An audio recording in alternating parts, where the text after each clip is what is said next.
जय श्री कृष्णा। कैसे हैं आप लोग फ्रेंड्स। इस समय घटना चक्र में बहुत ही तेजी से बदलाव होने प्रारंभ हो गए।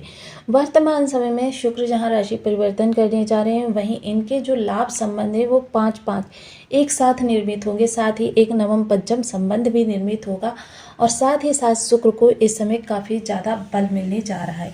शुक्र इस समय आपके धन भाव से गोचर करेंगे। 26 तारीख वो विशेष तिथि होगी जब शुक्र आपके धन भाव में प्रवेश करेंगे। वहीं आपके लग्नगत शनि सूर्य की युति बन रही है। राहु बुध मंगल आपके द्वादश भाव से गोचर कर रहे हैं और गुरु आपके घर से गोचर कर रहे हैं और केतु आपके षष्ठ भाव से गोचर कर रहे हैं। अब ऐसे में शुक्र का राशि परिवर्तन करना, जैसे कि हमने पिछले वीडियो में जाना था कि शुक्र जो है अपना नक्षत्र परिवर्तन कर रहे हैं। नक्षत्र परिवर्तन करके ये अश्विनी नक्षत्र में चले गए थे और अश्विनी नक्षत्र स्वामी केतु महाराज ने भी अपना राशि परिवर्तन किया है। राशि परिवर्तन करके ये भी स्वयं के नक्षत्र मघा में चले गए हैं, जिस वजह से इस समय इनको बहुत ही ज़्यादा बल प्राप्त हो रहा है। यानी ये इस समय किसी और के नियंत्रण में नहीं, स्वयं के नियंत्रण में है। अग्नि तत्वीय राशि में गोचर कर रहे हैं और जहाँ पर इनके प्रभाव काफ़ी शानदार प्राप्त हो रहे हैं। शुक्र ने राशि परिवर्तन किया है और राशि परिवर्तन करके केतु के साथ यानी अपने नक्षत्रपति के साथ इन्होंने नवम पंचम का संबंध बनाया है।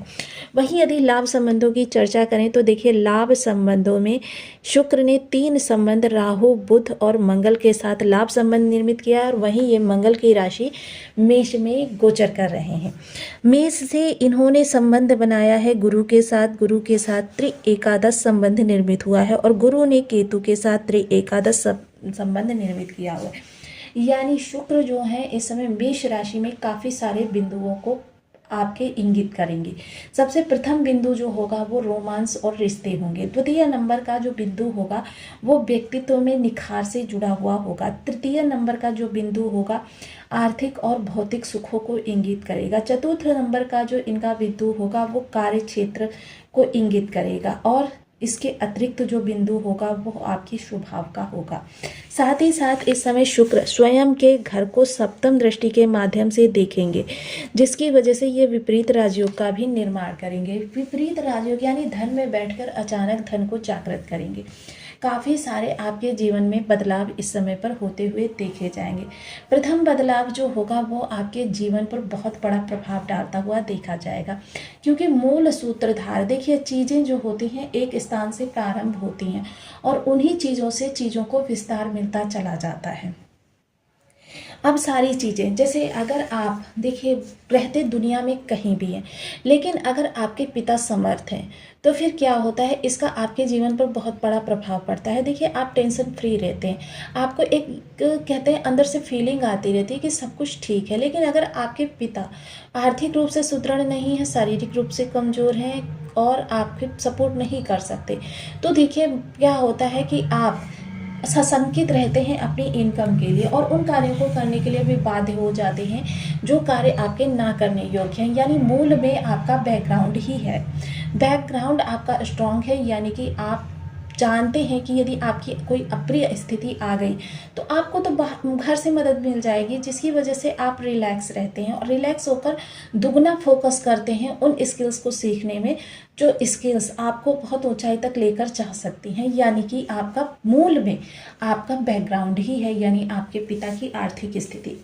अर्थात ये जो आपका मूल में एक सूत्र होता है, यह सूत्र यदि सुदृढ़ है तो फिर आपके कोई भी ग्रह हैं रिलैक्स रहते हैं। यहाँ शुक्र का इस समय एक प्रतिद्वंदी ग्रह के साथ संबंध बना हुआ है, वहीं दूसरा इस समय सौम्य ग्रह गुरु के साथ संबंध बना हुआ है, तीसरा इनका सौम्य ग्रह केतु के साथ संबंध बना हुआ है। शुक्र जो है इस समय मेष राशि में आ चुके हैं। मेष राशि तेजी की राशि है और तेजी की राशि क्योंकि ये मंगल की राशि है, मंगल की राशि के स्वामी होकर इस समय पर शुक्र बैठे हुए हैं आपके यहाँ पर। यानी कि ये पहले ये उच्च थे, लेकिन शनि सूर्य के होने के कारण देखिए शुक्र तो ना तो शनि के शत्रु हैं ना सूर्य के शत्रु हैं।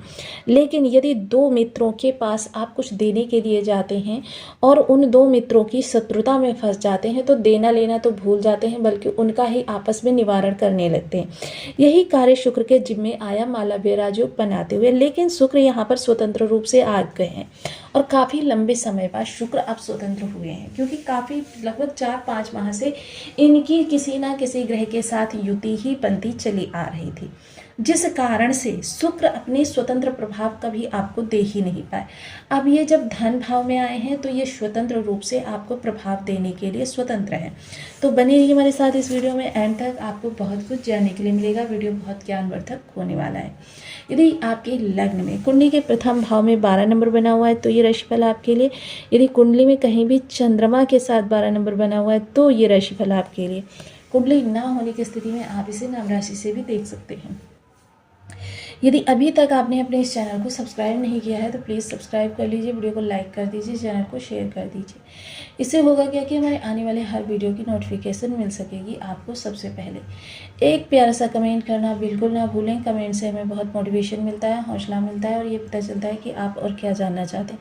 शुक्र जो कि इस समय धन भाव में बैठे हुए हैं, धन भाव में बैठकर सबसे पहले वाणी में सकारात्मक ऊर्जा का संचार होता हुआ दिखाई देगा। वाणी जो है सबको प्रभावित करने वाली होगी। वाणी के प्रभाव से किए गए कार्य, चाहे वो आपकी डीलिंग हो, चाहे नौकरी इंटरव्यू हो या फिर किसी रिलेशन को सही करना, मोस्टली इस समय वाणी के प्रभाव से आपके 80% कार्य सिद्ध होते हुए देखे जाएंगे। वाणी में नर्वसनेस नहीं होगी, लेकिन वाणी इस समय सटीकता के साथ अपनी बात को स्पष्ट करने में पूर्ण माहिर होगी, जिस वजह से आपकी ये चीज़ें जो आपकी वाणी के द्वारा 80% कार्य सिद्ध हो जाएंगे। साथ ही साथ खान पान राजसी रहेगा, लेकिन खान पान यदि आप राजसी रखेंगे तो आपको उदर विकार जैसी समस्याएं ग्रस्त हो सकती हैं, जिसके लिए आपको थोड़ा सा सतर्क रहना होगा। खान पान जितना संभव हो सके सात्विक रखें। इसके अतिरिक्त यहाँ पर आपके आ जाता है संचित धन। देखिए, संचित धन के मामले में यदि कहूँ तो आपको अपनी उस छठी इंद्रिय की आवश्यकता लगने वाली है जो आपके अनावश्यक खर्चों में नियंत्रण लगा सके, यानी आवश्यक और अनावश्यक के बीच का भेद। मंगल से शुक्र का संबंध बनना और शुक्र का मंगल की राशि में होना और धन भाव का जागृत होना, साथ ही साथ इस समय गुरु का आपके इस भाव में बैठे हुए होना और गुरु का नवम पंचम संबंध मंगल के साथ होना, यानी कि इस समय पर यह दिखा रहा है कि आपके खर्चे बढ़ेंगे, लेकिन खर्चे आपके प्रॉपर्टी संबंधी कार्यों पर हो सकते हैं। खर्चे आपकी ज़रूरत से ज़्यादा रहेंगे, लेकिन इससे आपके जो आपका फाइनेंशियल स्टेटस है उस पर कोई इफेक्ट नहीं पड़ेगा। साथ ही साथ पैतृक संपत्ति संबंधी अगर आपके कोई विवाद चल रहे हैं उनका निपटारा होता हुआ देखा जाएगा। इस समय पैतृक संपत्ति का लाभ के लिए आप प्रयास कर सकते हैं। अभी तक यदि आपको लाभ नहीं मिल रहा था तो आगामी समय में आपको लाभ मिलना प्रारंभ हो जाएगा। सबसे अच्छी बात इस समय पर यह हो रही है कि शुक्र धन भाव में बैठकर आपके कैश को नियंत्रित कर रहे हैं, आपके पैतृक संपत्ति को नियंत्रित कर रहे हैं, और साथ ही साथ इस समय इनकी ही राशि जो नेक्स्ट भाव में है उसको ये बल प्रदान कर रहे हैं, क्योंकि शुक्र जो है इस समय आपके लिए काफ़ी शानदार प्रभाव लेकर धन भाव में गोचर कर रहे हैं। और धन भाव में गोचर किस अवस्था में कर रहे हैं ये भी देखना इस समय परम आवश्यक है।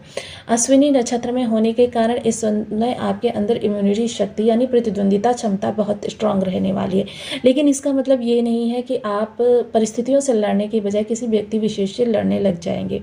इसका आपको बहुत ध्यान रखना है। सप्तम दृष्टि यानी कि इस समय तुला राशि पर जाने वाली है, जो कि आपके अचानक के भाव को जागृत करिए, यानी कि शुक्र से संबंधित चीज़ें जो भी आपकी बदलती हुई देखी जाएंगी उसमें घटना चक्र में इतनी तेजी से बदलाव आएगा कि उसमें अचानक का भान आ जाएगा। ऐसा नहीं है कि चीज़ें हमारे सामने जो हैं जब प्रस्तुत होती हैं तभी उनका प्रारूप होता है। चीज़ें बैकग्राउंड में चलती रहती हैं। मसलन आप अपने कार्य में बहुत अच्छे हैं और आपको अपनी सैलरी को बढ़वाने की ज़रूरत है, या आप जब कार्य चेंज करना चाहते हैं, उस दक्ष ताजपूर्ण कार्य करते हुए आपको किसी ने देखा और उसने किसी और कंपनी में जाकर आपको रिकमेंड किया, यानी कि आपके सामने तो वो चीज़ एक समय पर आई, लेकिन उसके बहुत पहले से उसकी प्लानिंग चल रही थी। सप्तम दृष्टि अष्टम भाव पर जाना यानी कि आपके विपरीत राज्यों को निर्मित कर रहे हैं। विपरीत राज्यों का मतलब मैं आपको हमेशा बताती हूँ विषमता से समता की ओर, यानी ग्रह किसी दूसरे के घर में बैठकर अपने घर को देख रहा है। चीज़ें आपके लिए देखिए निगेटिव रूप से चालू होती हैं लेकिन पॉजिटिविटी पर ख़त्म होती हैं, लेकिन पॉजिटिविटी भी ऐसी होती है जो पहले से बेहतर होती है, जिसकी वजह से आप रिलैक्स हो जाते हैं और प्रसन्न हो जाते हैं कि चलो जो कुछ हुआ अच्छा हुआ, अब मैं पहले से बेहतर स्थिति में हूँ, मेरे अच्छे के लिए ही सब कुछ हुआ था, इस तरीके के विचार मन में आने लगते हैं। साथ ही साथ अचानक धन लाभ के अवसर आपको प्राप्त होंगे। जीवन साथी यदि कार्यरत है तो उसके पद प्रमोशन या वेतन वृद्धि के योग बनेंगे। साथ ही साथ इस समय ससुराल पक्ष ननिहाल पक्ष से रिश्ते सुधरेंगे और आपके जो गुप्त रूप से किए जाने वाले कार्य हैं, मसलन देखिए इस समय एक चीज़ का तो आपको विशेष ध्यान रखना होगा कि इस समय आपको, अगर आप डायबिटिक पेशेंट हैं तो चीनी वगैरह से दूरी बनाकर रखनी होगी, क्योंकि यह आपको डायबिटिक वगैरह से त्रस्त कर सकती है। और वैसे भी देखिए शुक्र के जब भी आपको शानदार प्रभाव चाहिए हो, आपको मीठे को छोड़ देना है। जब आप मीठे को छोड़ देते हैं तो शुक्र के जो प्रभाव हैं आपके लिए काफ़ी ज़्यादा अच्छे हो जाते हैं, जिसकी वजह से आपके जीवन में खुशियाँ, क्योंकि शुक्र जहाँ धन के कारक होते हैं वही लग्जीरियस लाइफ के भी कारक होते हैं। साथ ही ये भोग करने की प्रवृत्ति भी आपको प्रदान करते हैं, जिसकी वजह से हर व्यक्ति को शुक्र की कृपा निरंतर प्राप्त करती रहनी चाहिए। अब यहाँ शुक्र से संबंधित कुछ विशेष उपायों की यदि हम चर्चा करें तो शुक्र से संबंधित उपाय, सबसे पहले शुक्र के लिए देखिए ओम सुम शुक्राय नमः इस बीज मंत्र का 1 माला 2 माला 5 माला 7 माला 11 माला का जब नियमित अपनी शुद्धानुसार करना प्रारंभ करें। मोस्टली इस समय पर आपको मखाने जैसी चीज़ों का प्रयोग ज़्यादा करना चाहिए, क्योंकि जो भी ग्रह आपका कमज़ोर होता है या जिसकी एनर्जी कम होती है, अगर उस एनर्जी लेवल को हम बढ़ाना चाहते हैं तो सबसे पहले उसकी कारक चीज़ों को हमको प्रयोग करना चाहिए। शुक्र की कारक चीज़ें, सबसे ज़्यादा कारक चीज़ें कौन सी होती हैं? कमल से जुड़ी हुई चीज़ें, चाहे वो कमल का फूल हो, कमल गट्टा हो, या फिर कमल की डंडी हो जिसे कि हम कमल ककड़ी कहते हैं, और या फिर आपका मखाना। इन चीज़ों का प्रयोग अपने भोजन में बहुतायत मात्रा में करें, जिससे आपके आकर्षण में भी वृद्धि होगी और आपकी शुक्र से संबंधित स्किल्स भी तेज होंगी। और साथ ही आपको देखिए माता लक्ष्मी का पूजन करना चाहिए। देखिए नवरात्रि चल रहे हैं और आपको नवमी के दिन माँ दुर्गा की कन्याओं का पूजन, यानी जिसे हम कन्या पूजन भी कहते हैं, अवश्य करना चाहिए। कन्याओं को आप दही या जलेबी खिला सकते हैं। दही जलेबी खिलाने से क्या होता है, आपके शुक्र और शनि दोनों इंक्लूड हो जाते हैं। शनि और शुक्र का इंक्लूड हो जाना यानी आपके जीवन में इन दोनों ग्रहों से